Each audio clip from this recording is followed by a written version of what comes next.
Do you ever wonder why you're doing what you do in life? Do you wish that you could be really happy and passionate about what you do? Or maybe you already are and you want to expand in a different direction. Hi, I'm Barbara Anne, host of What the Why? I love what I do. A lot of that has to do with my story, my journey to this point in life. And guess what? Everybody has a story. So please join me for conversations with leaders from all walks of life about what they do, and more importantly, why they do it, how they found their core purpose, their passion, their mission in life. And if you're looking for your own, maybe you'll get some great suggestions on how you too can find your why. Welcome back to another episode of What the Why with Barbara Ann. If you haven't seen us before, our show features conversations with diverse leaders from all walks of life about why they do what they do and how they figured things out. Whether you're sick and tired of feeling sick and tired, or you feel stuck and you want to get unstuck, whether it's in your job, your company, or even your life, all of our leaders have something in common with you. At some point, they decided that they needed to make some kind of pivot, and they decided to do it. And today's guest is no exception. I was on his podcast, he's on mine. So excited to welcome Maurice Chism to our show. Maurice is an entrepreneur and business coach who founded the Chism Group LLC in 2012, where he helps individuals and businesses overcome barriers to achieve remarkable growth. He hosts the award-winning podcast, That Will Nevr Work, which I was excited to be a guest on earlier this year. And he co-hosts the award-nominated The No Fruit podcast with his wife of over 20 years, in addition to authoring books like, well, Why Not the Workbook? Maurice is also the founder of the Positive Energy T-shirt shop, which I love myself some positive energy clothing. He's producer of the Chism Media Group Multimedia Network and member of the Podcast Academy, the Academy of Interactive and Visual Arts, and PhillyCam. And he can be easily found on LinkedIn, and you're going to have access to his information in his bio. For all of the above, including the That Will Nevr Work podcast. So interestingly, we had to go by way of Philippines and Texas to come back around to meet each other, even though we're only a state away. So please join me in welcoming with a small round of applause, Maurice Chism to the What the Why show. So yay, welcome, welcome, welcome. Thank you So very there we much. go. Thank you. And our audience has no idea how many times it has taken us to get to here, and yet here we finally are, recording in all of its glory. And as we move forward with that, of course, the first question we always ask before we get into what you're doing now is, what did little Maurice want to be when he was growing up? So there was a lot of different things that little Maurice wanted to do. You know, of course, in elementary school, I wanted to be a police officer because that's what we saw. Wanted to be a firefighter at one time. I wanted to be a mechanical engineer as well. And so things changed just a little bit as I had gotten older. Unfortunately, we look at how much work is it required. Sometimes that deters us. Um, but ultimately, I just want to make sure that I was in a position where I am today of helping people or transforming lives. Because that's all I really wanted to do is just to see my neighbor become better. Because I wanted to transform where I grew up at in West Philly. I want to see everybody be better, and reach their dreams and all that type of stuff. And luckily, I had some teachers in elementary school that really pressed that envelope for us at a very, very young age. So I'm really privileged in that. And so I just wanted to make that change as well. Love it. And of course, I can make the joke, in West Philadelphia, born and raised. No. Right, right. So shout out to the West Philly peeps. Mhm, Um, so how did you get from that young man who wanted to do these different things mhm, to the amazing things that you're doing now? mhm. So because I was into mechanical engineering, there was a natural transition to what I started doing, which was computer going to school for computers, going to college for computers. And so I started with information technology. And then because I'm gonna fast forward a little bit, um, I became a church administrator for my church in North Philadelphia. And so at that time, I had noticed that most churches were challenged with their branding, understanding the word branding. They thought a logo and a flyer was that was it.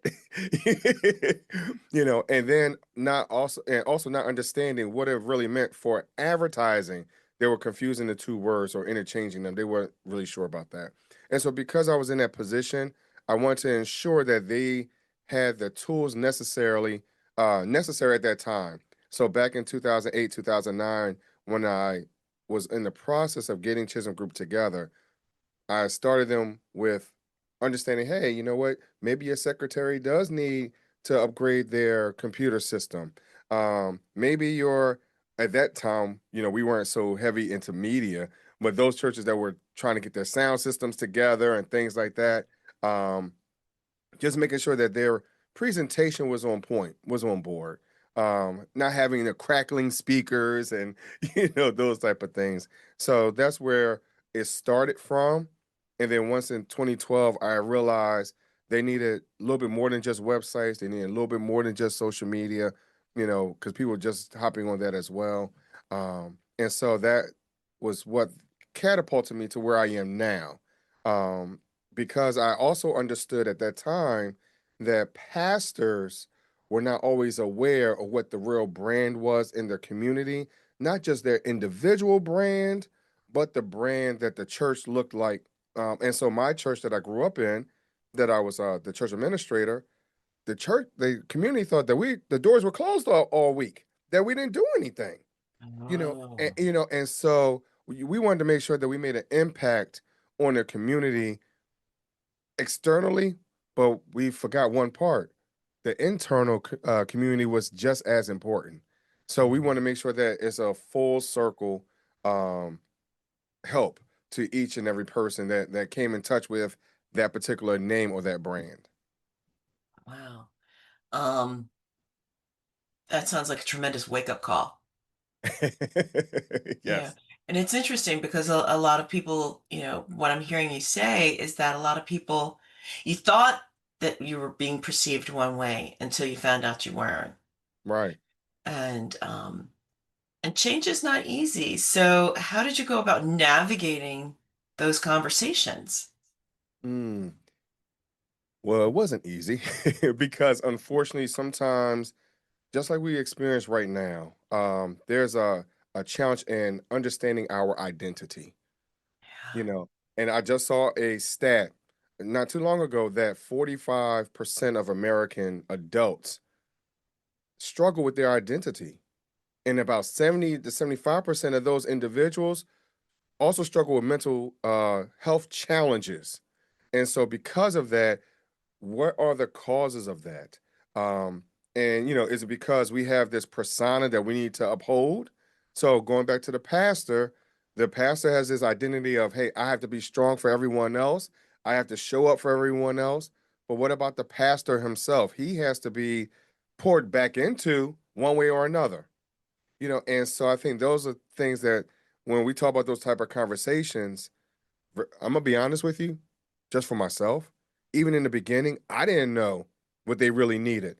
It was over a period of time where I had to grow into my own identity, and so it wasn't like, hey, I had all the answers or anything. I'm still growing today, to be honest, So I just want everyone out there to understand that the process never changes. I'm sorry, it never ends. You're constantly growing. You're constantly moving to another place, especially if you're being pushed. Because sometimes when you're pushed, you might be pushed in the wrong direction because we're in a hurry. We're in a jam or whatever it is, especially with those that work a 9 to 5. We have to answer somebody, you're like, hey, you know what? Let's get this report out. Well, can I put my own flair on into it? you know, and so unfortunately, having those type of conversations in the very beginning was rough. But as we moved on, we understood what was required or needed. we were able to have those conversations and have become more, more easy along the way. Wow. And so that's not something you've used we a lot. So how did you galvanize the we? So you want people to understand that we are in this process together. Yeah. Um, because no one wants to be put on an island. People don't want to be set apart necessarily. They want to feel like they're a part of a team. So let everyone understand that, hey, even though what you're going through, I might have gone through a facsimile of it, right? But there are some interesting parts that makes it different. You're the difference because the way I would respond may not be the exact same way that you would respond to a question, a statement, someone sitting there with an attitude, you know, someone sitting there with their arms folded because sometimes we don't understand body language either, right? So it's those things that are both verbal and nonverbal cues that we miss sometimes. So it's those type of things that we need to get through together. So just like this podcast, Barbara Ann, I mean, it's not about you. It's about the we, right? So and the we is not necessarily we being you and who you and I that are talking, but it's Right. also your team.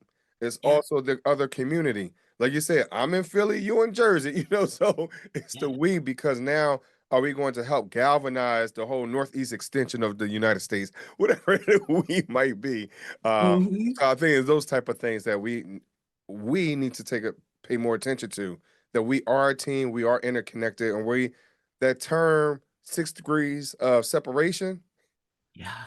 it might be closer to 1.5.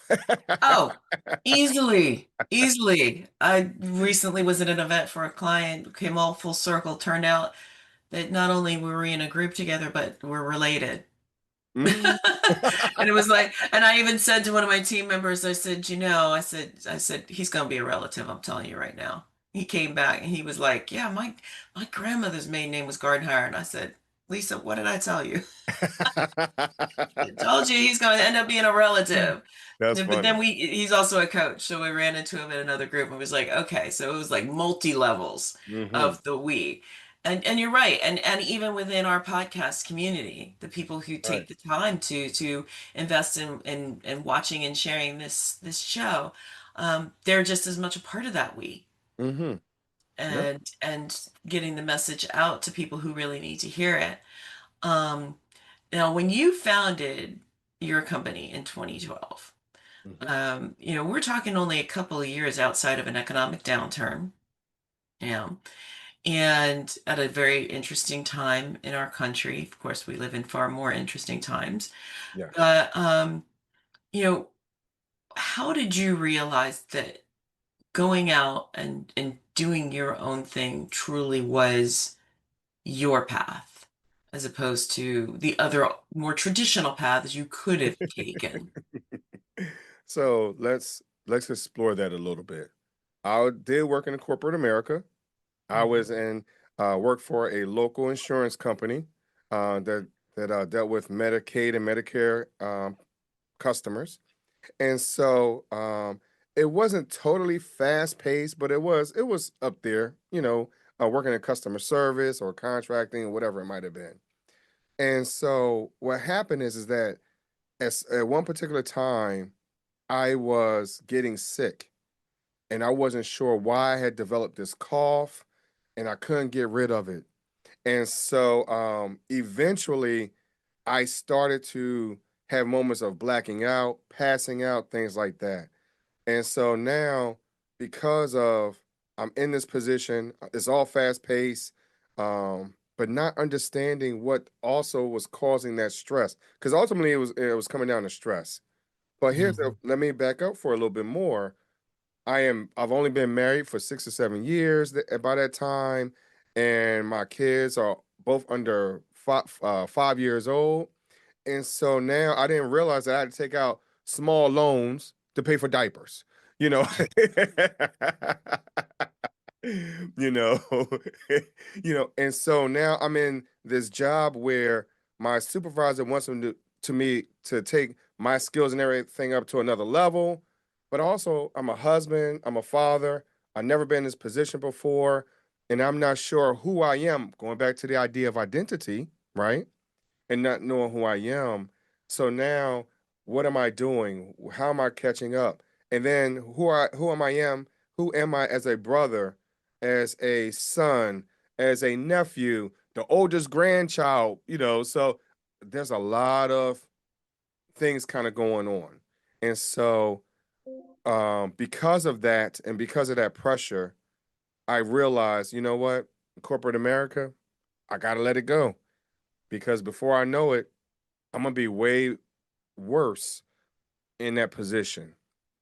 As a family member, hold on for a second, y'all. Like, I understand y'all are relying on me for something, but maybe I need to figure out something else that's, better suited to what my purpose is and what my calling is in this life, and how I can best suit not just yourselves, but ultimately me.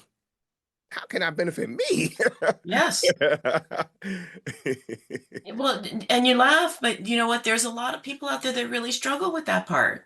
They Hmm. feel like that, if they're pursuing something that benefits the world, they somehow shouldn't also benefit. Hmm. But you can't help others when you're not able to stand on your own, when you don't have the energy to give. So it really does Right. need to be two-way street. And, in addition to your company and the work that your company did, then you took on these podcasts. So, um, what gave you the idea to do the That Will Never Work podcast? Because going back to the family idea, when you branch out into your own, everybody tells you it's not going to happen. We can't see it. You know what? You didn't have a conversation with me before you jumped out. So those are the challenges that we have or we come across, whether it's our friends, our family, our coworkers, supervisors, whatever it might be. So I think those are the things that help me start this podcast. And all right, now let's go to another level with this. Because even in the podcast, someone challenged me and said, Maurice, you're the best podcaster nobody knows. Oh, ooh, Right. mm, They said, Maurice, you got a great production and everything else, but nobody knows who you are. So I challenged even myself in that, like, all right, well, what is my identity? Who am I? Am I believing what I'm doing? I put myself in an award show and I won. yeah. So you start to realize, hey, you know what? Maybe I am making an impact. Maybe I am changing and transforming lives, and that's my thing, transforming one life at a time. Because Yeah. that's all we could do. I only could touch one person at a time. So, so I think those are the things that started the podcast and helped to me to start to believe in myself again. Because even when you start your own thing, it can become repetitive, like a 9 to 5. So it's those type of things that we need to keep in mind as we move forward, and start looking at our goals and dreams. Wow. Yeah. Um, as you've been on this journey, what would you say was one of the biggest lessons that you learned along the way? Talking to people like Barbara Ann.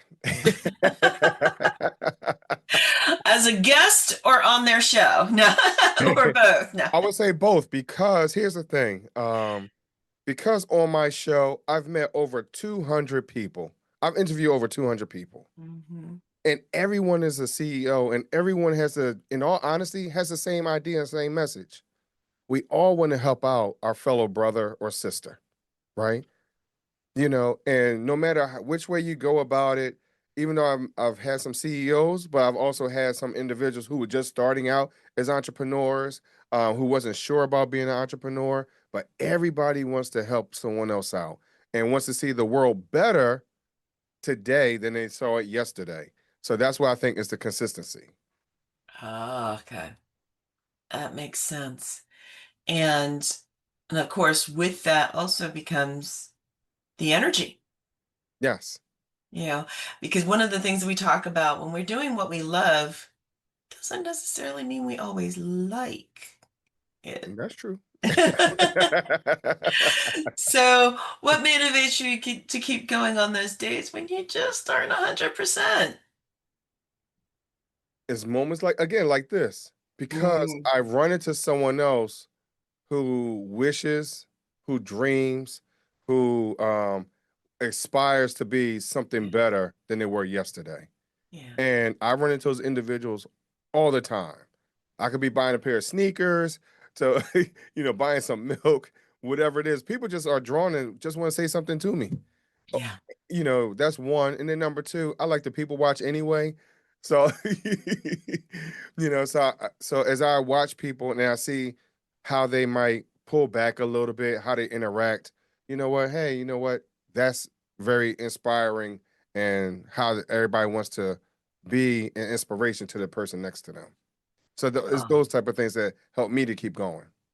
awesome. Awesome. Awesome.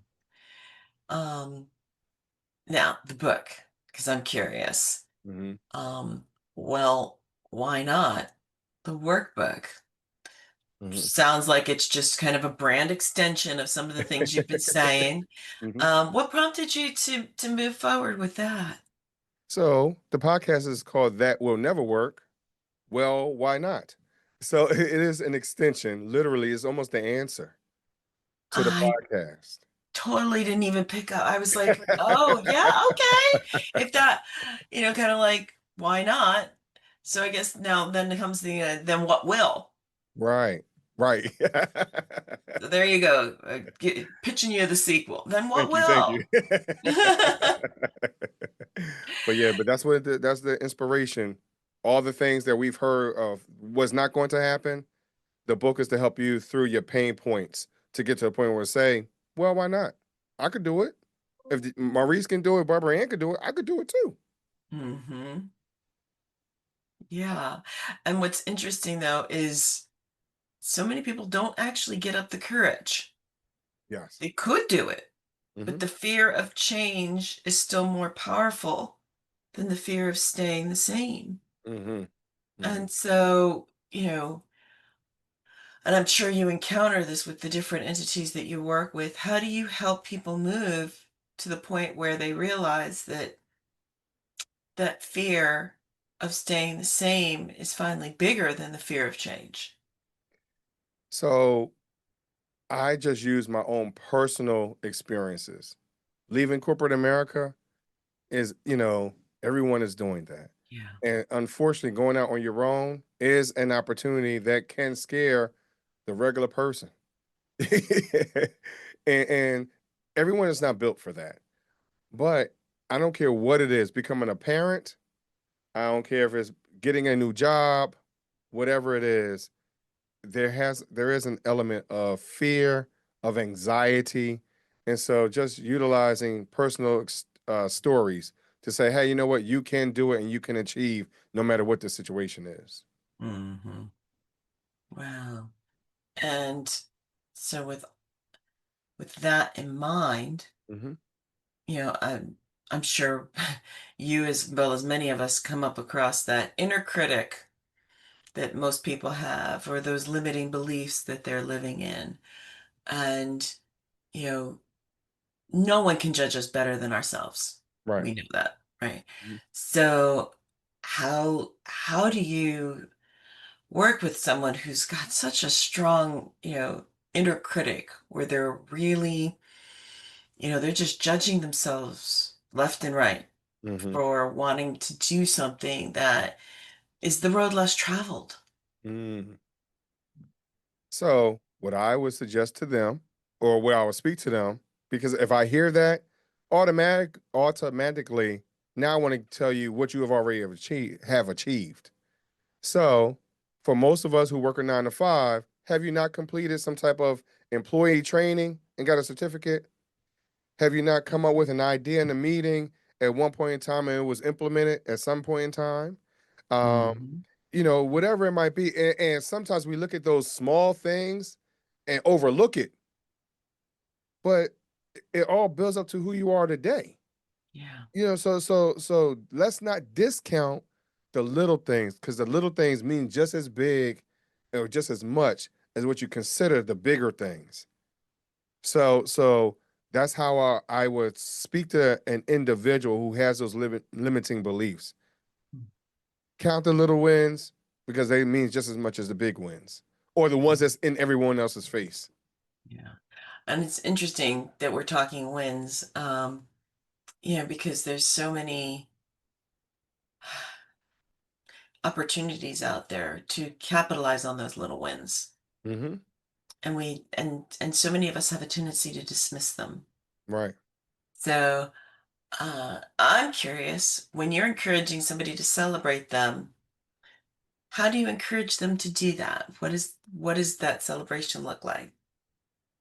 It differs from person to person, of course, because so for me, I might buy me a transformer. So buy me a toy.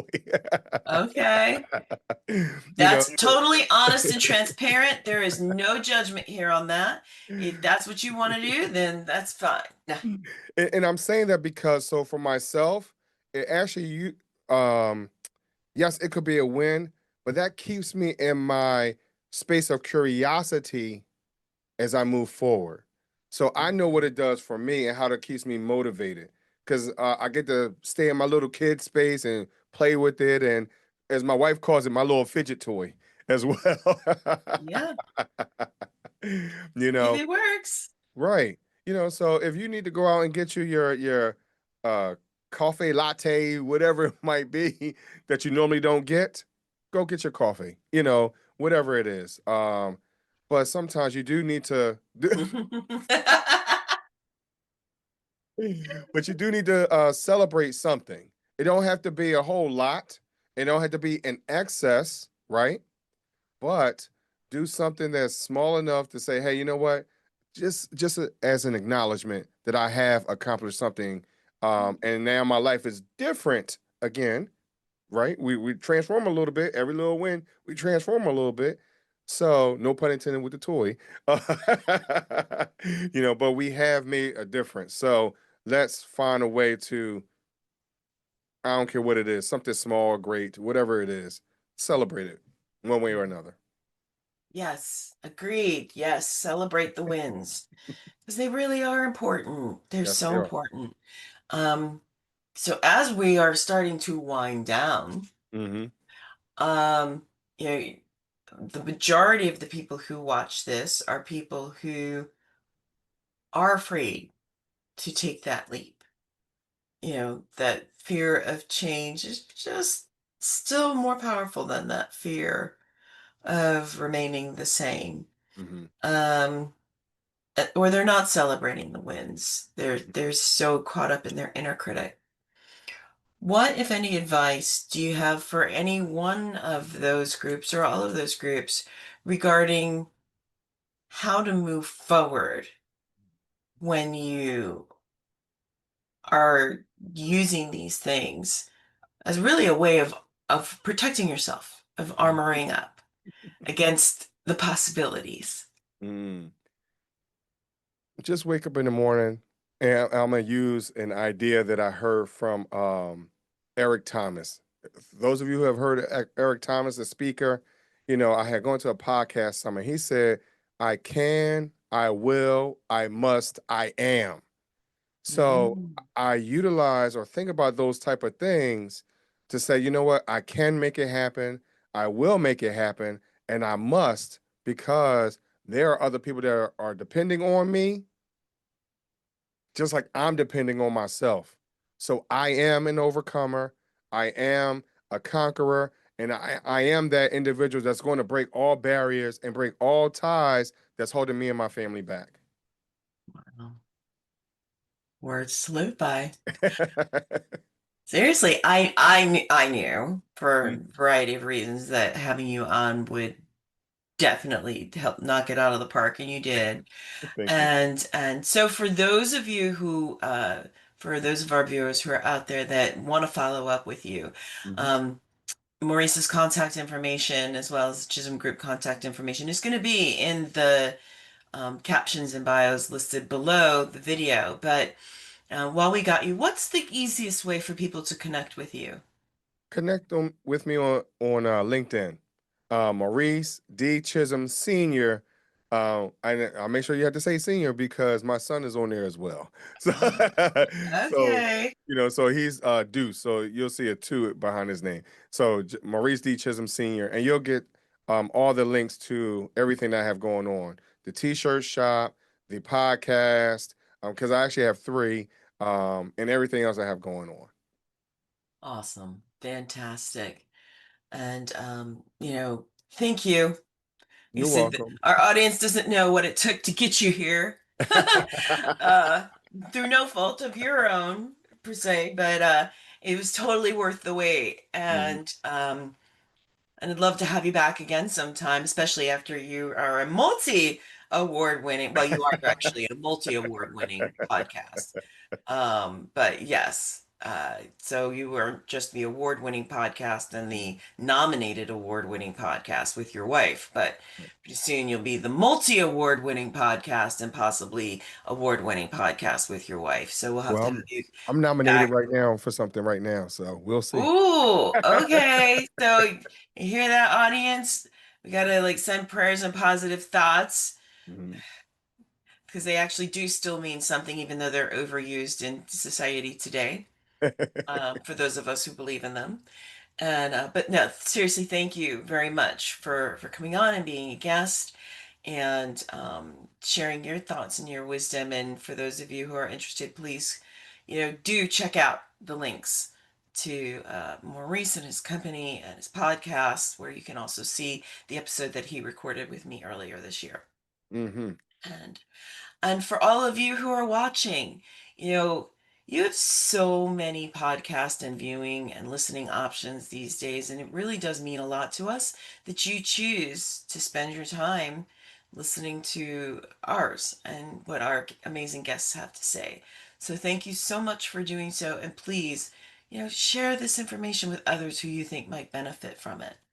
And of course, always remember, whether you're looking to make changes in your life, whether big or small, tune in again for more illuminating, inspirational, and informative conversations with guests such as Maurice, who decided to make a pivot in his own life in the way that many of you would like to do so. Because remember, it's always possible when we decide to find our purpose and live it.